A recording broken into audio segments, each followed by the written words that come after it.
Bayou State Pawn and Jewelry, RDM Audio, and Bayou Bark. Now, here are the hosts, Nick Lott and Armando Ramirez. And we're back on 4th and Inches.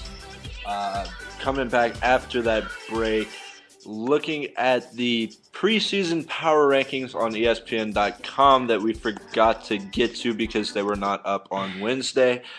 We thought they were, but they're not. So jumping right into it at 10, did they just show that replay again? No, he just left it on the lip.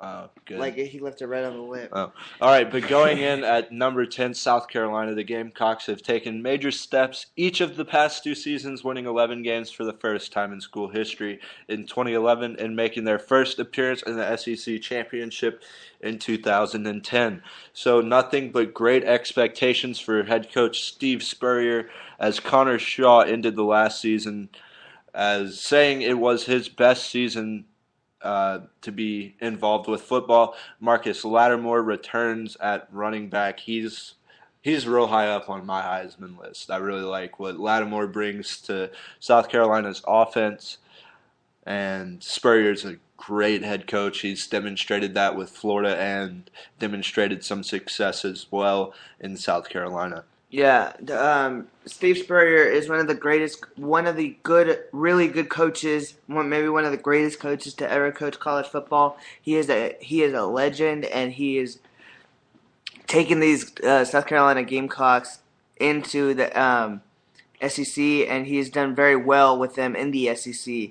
And now they're looking to have a breakout season and maybe get to a BCS, which is always the goal. I mean, they were close in, I guess that was 2010, whenever they played Auburn in the SEC championship. But Auburn with Cam Newton at quarterback. That wasn't going to happen. Yeah, no, there wasn't any stopping Cam Newton.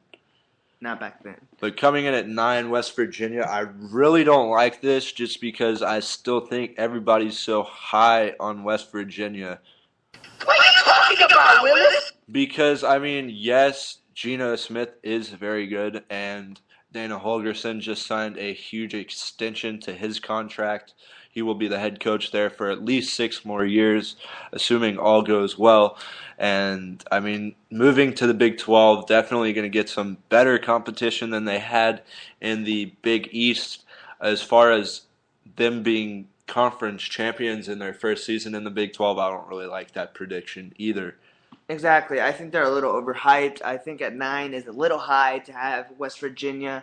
I think just because they're coming into the Big 12, they have, not that they didn't have any competition in their previous conference, but they're going to obviously have more competition with the Texas and Oklahoma States of the world. But, I mean, having that said, Holgorsen does have experience in the Big 12 because for a while he was offensive coordinator under Mike Gundy at Oklahoma State. Right, and I think that's probably why they gave him an extension. They know they're going into the Big 12. They know they know they have to play these top-notch teams, and they know that they're going into this conference, which is really good, and they're trying to rebuild a great, powerful conference, and they're gonna be an asset to that conference, and that's why they extended the contract. That's why they hired him, because he does have experience in the Big 12. That was a little random. So coming in at 8, we have Michigan. I really like this team. I really like Brady Hoke, what he did last year in his first year at Michigan. Denard Robinson, also a Heisman hopeful, preseason Heisman hopeful, that is. We will see what happens once the season gets underway. Like I said, Brady Hoke winning 9 or 10 games in his first year. Coming off of Michigan was really, once they lost to Appalachian State, they were really down in the dumps. They didn't have a quarterback with Tate Forcier. That was just a confusing couple years for the Wolverines, but Brady Hoke comes in, takes over, and starts bringing this program in the right direction. I really like them sitting at the 8th spot. And let me just say, I think, all these upsets that happen every year, I really do think it started with that Appalachian State-Michigan game. I don't really think, before that, the mindset was, teams go 12-0 all the time, but now there's way more upset alerts. Right. And I think it really did start with that Appalachian State-Michigan game. That's just my inference on that. But going on to Michigan, number 8, it's really good that they're number 8. I am high on them. They got Denard Robinson. They do have a tough schedule. They're not doing any favors with their schedule. They do have to face, of course, Notre Dame, Nebraska, Ohio State. Really big teams, really hard teams to play. So we'll see if they can live up to the hype, live up to the pressure of playing these teams. And if they do, then they probably will have a BCS berth in their hands. Moving on to number 7, Florida State. Gaudy expectations are nothing new at Florida State, but Jimbo Fisher is more than happy to underscore the belief that, yes, this is their year to recapture past glory. I mean, Bobby Bowden was just a legend there, and it's going to take Jimbo Fisher a couple years. Yeah, I mean, he's been there, 2 years now? So, I mean... He's rebuilding. He's remaking that. Yeah, exactly. He's remaking and, I mean, they lost someone on the defensive side of the ball, but quarterback E.J. Manuel is a very good quarterback. You saw what he did last year against tough ACC competition. Took a lot of hits, and if the offensive line progresses as expected, the Seminoles appear poised to make good of Fisher's promises of returning to past glory. All right, so moving on to number 6, we got Georgia. On paper, they should be good. They should have every reason to believe that they have a legitimate shot to go and get a BCS title. But the Bulldogs are coming off a 10-4 season and their first ever SEC title since 2005. They returned 9 starters from one of the nation's top defenses. And the question is, how many of those starters will be available in the early season? And Coach Mark Richt isn't saying, really. He's not saying anything. That's a hard question, bro. Yeah, that's a common question, dude. Not answering any questions. Exactly.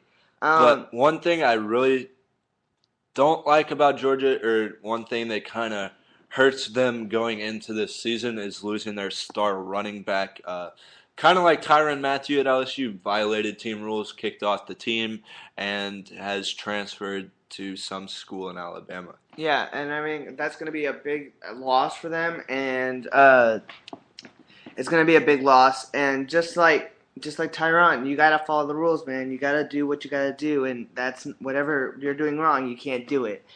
And just moving on from my point, four of these starters could face disciplinary suspensions, but Georgia believes that they can do it. They can move on from this. And coming in at 5, Oregon, losing 2 headliners, LaMichael James and Darren Thomas.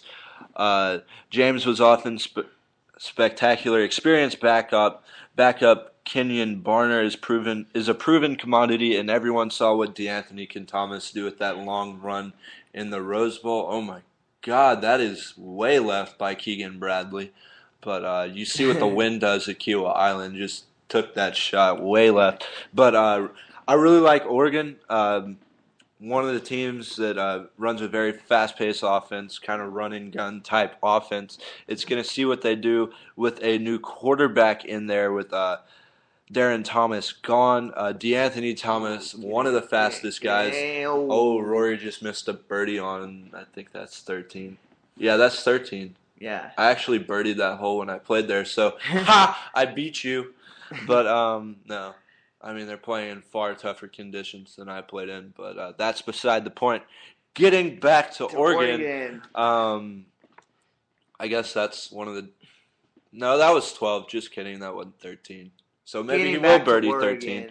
But that's one of the downsides to us having a TV and ADD.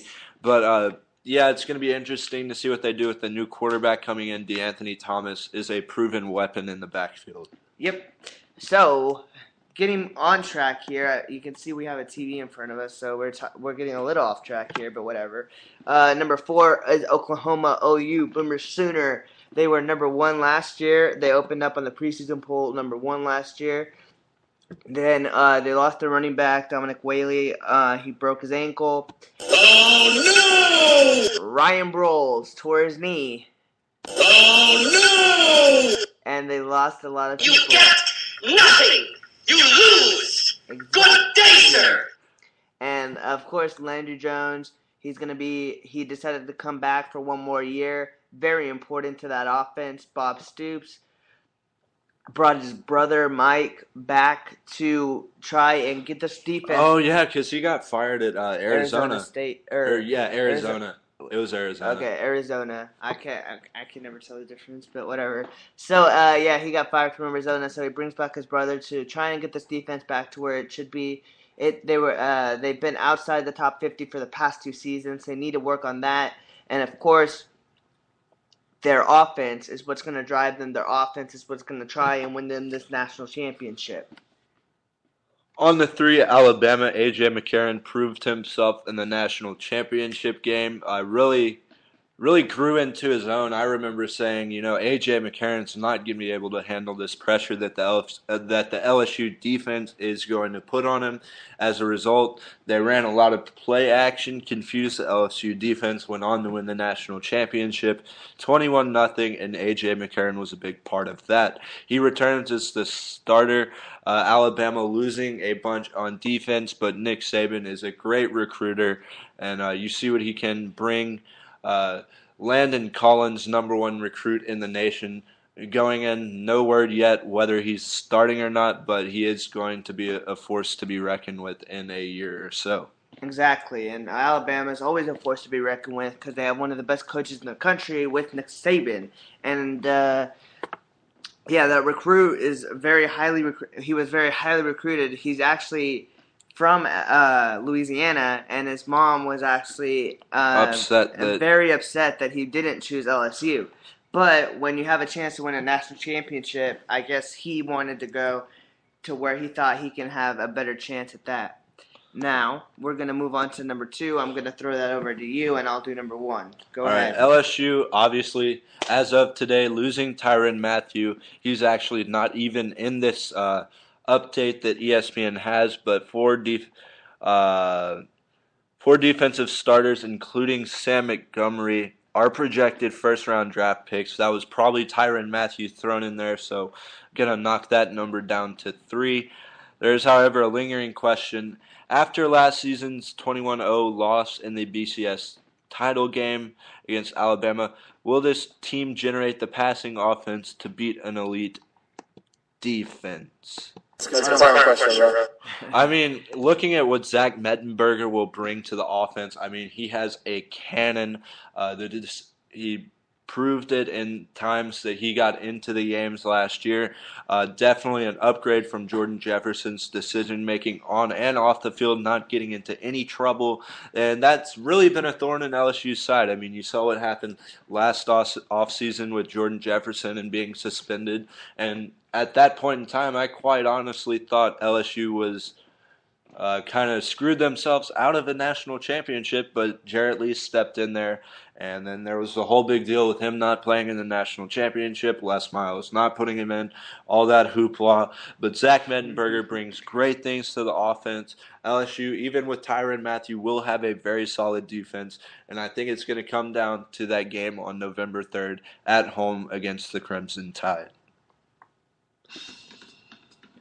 And now for the number 1 team in the country in the power rankings right now, we have the USC Trojans. Of course, none other. The Trojans return from a 2-year bowl ban with a team many people think are capable of winning a national championship this year.